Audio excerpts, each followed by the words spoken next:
అందరికీ నమస్కారం. ఎల్లుండి సత్తెనపల్లి మండలం రెంటపాల గ్రామానికి మాజీ ముఖ్యమంత్రి జగన్ గారు వస్తారని చెప్తా ఉన్నారు. దానిలో భాగంగా నిన్న రెంటపాల గ్రామానికి వైసీపీ నుంచి మాజీ మంత్రులు నాయకులు వచ్చి నాగమల్లేశ్వరరావు వేధింపులు అటు పోలీసులు కానీ ఇటు తెలుగుదేశం కానీ ఇటు జనసేనల వేధింపులు పడలేక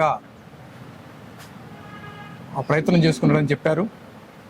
కానీ అది వాస్తవ విరుద్ధం. దానిలో తెలుగుదేశం పార్టీకి కానీ అట్లానే జనసేన పార్టీకి కానీ తెలుగుదేశం కానీ పోలీసులు కానీ ఏమాత్రం సంబంధం లేదు. ఎందుకంటే కౌంటింగ్ 4వ తారీఖు అయింది.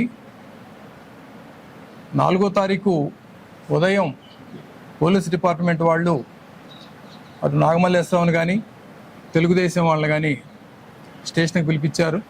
ఇందులో గొడవలు కావద్దని, గెలుపు ఒకటొచ్చినా గొడవలు జరుగుతాయనే ఉద్దేశంతో ముందు జాగ్రత్తగా ఒకళ్ళిద్దరు తీసుకొచ్చారని చెప్పారు. తర్వాత మధ్యాహ్నానికి ఫలితం తేలింది. అప్పటికి కూడా ఆ రోజు కూడా వాళ్ళందరూ చెట్ల కిందే బయటే ఉన్నారు. తర్వాత మరుసటి రోజు సాయంత్రానికి మరి ఇటు తెలుగుదేశం నుంచి తీసుకొచ్చిన వాళ్ళు కానీ ఆ గెలుపు సందర్భంగా కొంచెం చిన్న చిన్న గొడవలు అయినప్పుడు ఆ గొడవలను తీసుకొచ్చిన వాళ్ళు కూడా వాళ్ళని కూడా పంపించారు. అందరినీ పంపించారు.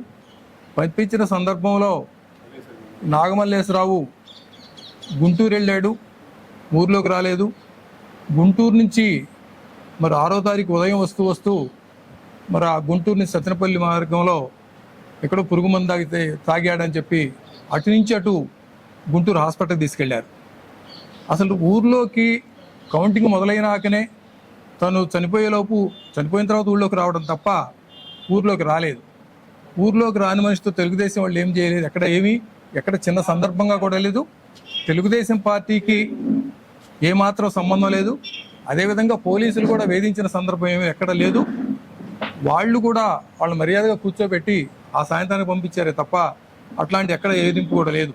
తెలుగుదేశం పార్టీకి సంబంధం ఉందన్నా లేకపోతే జనసేన పార్టీకి సంబంధం ఉందన్నా ఇదంతా కరెక్ట్ కాదు. రేపు మరి జగన్మోహన్ రెడ్డి గారు వచ్చి కూడా తెలుగుదేశం పార్టీ మీదో లేకపోతే పోలీస్ డిపార్ట్మెంట్ మీద అంటామంటే కేవలం అదంతా వాస్తవం. ఇది ఉన్న వాస్తవం.